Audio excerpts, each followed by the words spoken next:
अब देखिए बच्चों, अब लगाएंगे हम लोग क्लास 11th के मैथ के पहले चैप्टर जिसका नाम है समुच्चय के प्रश्नावली 1.1 का क्वेश्चन नंबर दूसरे क्वेश्चन में क्या लिखा गया देखिए। मान लीजिए कि समुच्चय ए बराबर करली ब्रैकेट में क्या है 1, 2, 3, 4, 5, 6 करली ब्रैकेट बंद, फिर कॉमा लगा है। क्या लिखा है, रिक्त स्थानों में उपयुक्त प्रतीक बिलोंग टू और नॉट बिलोंग टू भरिए। आपको क्या भरना है, बिलोंग टू अथवा नॉट बिलोंग टू भरना है। ध्यान दीजिएगा, बिलोंग टू का मतलब क्या होता है, नॉट बिलोंग टू का मतलब क्या होता है, समझ लीजिए।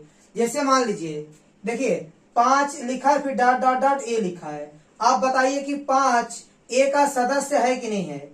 ए में देखिए, क्या ए में 5 है, तो आप बोलेंगे यस सर ए में 5 है, मतलब 5 आपका ए का सदस्य है। सेट ए का सदस्य कौन, 5 सदस्य है, तो यह वाला चिन्ह भराएगा, मतलब बिलोंग टू भराएगा। ठीक है, अब ध्यान दीजिएगा 8 ए का सदस्य है कि नहीं, सेट ए का सदस्य 8 नहीं दिख रहा है, तो 8 आपका सेट ए में नहीं दिख रहा है, तो क्या भरेंगे, नॉट बिलोंग टू, मतलब यह वाला चिन्ह भरेंगे। ठीक है, अब देखिए क्या 0 आपका ए में बिलोंग कर रहा है, नहीं कर रहा है, नहीं है तो नॉट बिलोंग टू भरेंगे।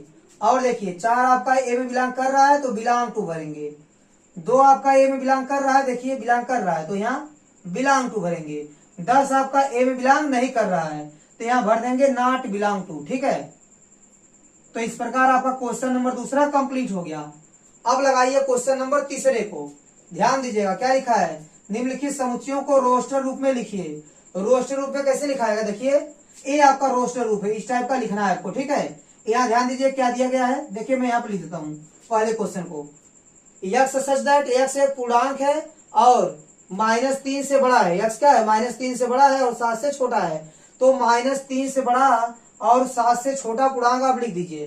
तो -3 से बड़ा पूर्णांक कौन होता है, -2, फिर -1, उससे बड़ा क्या होगा 0, 1, 2, 3, 4, 5, 6, 7 से छोटा लिखना है तो 6 तक लिखेंगे। ठीक है, तो यह आपका पूर्णांक है जो -3 से बड़ा है और 7 से क्या है, छोटा है। इसके बाद क्या लिखा है, यक्स सच दैट यक्स संख्या 6 से कम एक प्राकृतिक संख्या है।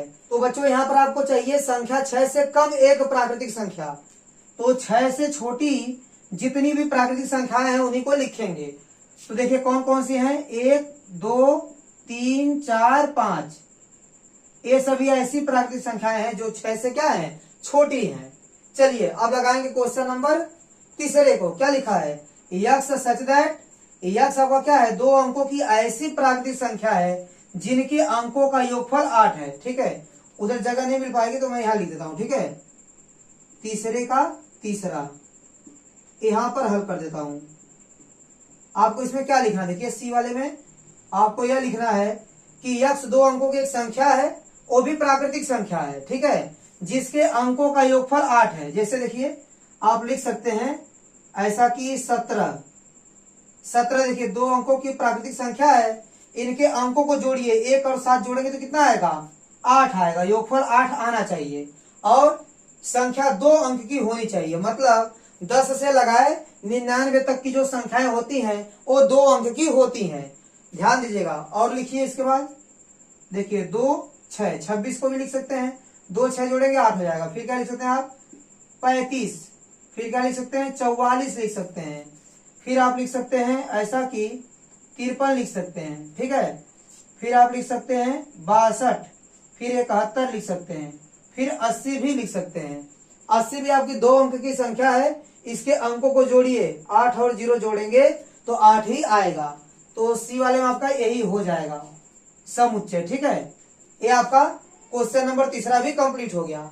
अब लगाइए क्वेश्चन नंबर चौथे को।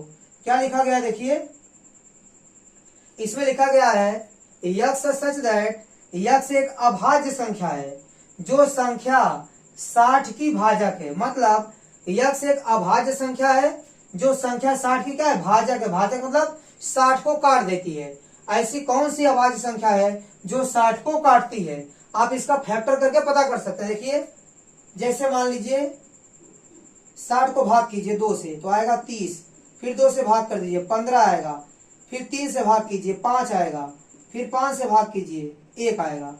ठीक है, तो 2, 3 और 5 यह सभी ऐसी अभाज्य संख्याएं हैं जो 60 की भाजक है, मतलब 60 को काट देती हैं।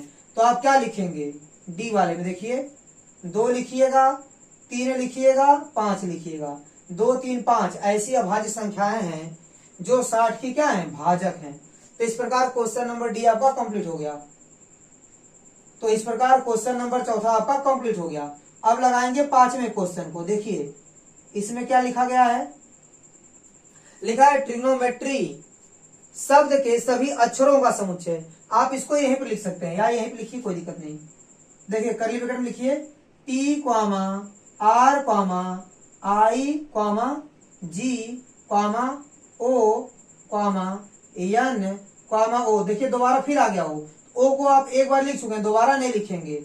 फिर लिखिए यम को लिख लीजिए कॉमा ई को लिख लीजिए, ठीक है। फिर क्या है टी आप पहले लिख चुके हैं, देखिए यहाँ पर टी लिखा चुका है, इसको नहीं लिखेंगे। आर भी लिखा चुका है, नहीं लिखेंगे। वाई को लिख लीजिए, ठीक है। इसमें किसी चीज को रिपीट नहीं करते हैं, ठीक है, एक ही बार लिखते हैं। तो ट्रिग्नोमेट्री शब्द के सभी अक्षरों का समुच्चय, देखिए इसके सभी अक्षर यहाँ पर लिखा गए हैं। इसके बाद क्वेश्चन नंबर 6वें को कीजिए। देखिए क्या लिखा गया है, एफ बराबर लिखा के बेटर शब्द के सभी अक्षरों का समुच्चय। देखिए इसमें क्या यूज हुआ है, B comma E comma T, 2 बार है, कई बार आप लिखेंगे। इसके बाद क्या है, देखिए इसके बाद भी ई है, ई आप लिख चुके हैं, दोबारा नहीं लिखेंगे। फिर लिखिए आर, ठीक है। तो इस प्रकार आपका क्वेश्चन नंबर 3 भी कंप्लीट हो गया। तो बच्चों उम्मीद करता हूं कि ये सभी क्वेश्चन आपको अच्छे से समझ में आए होंगे।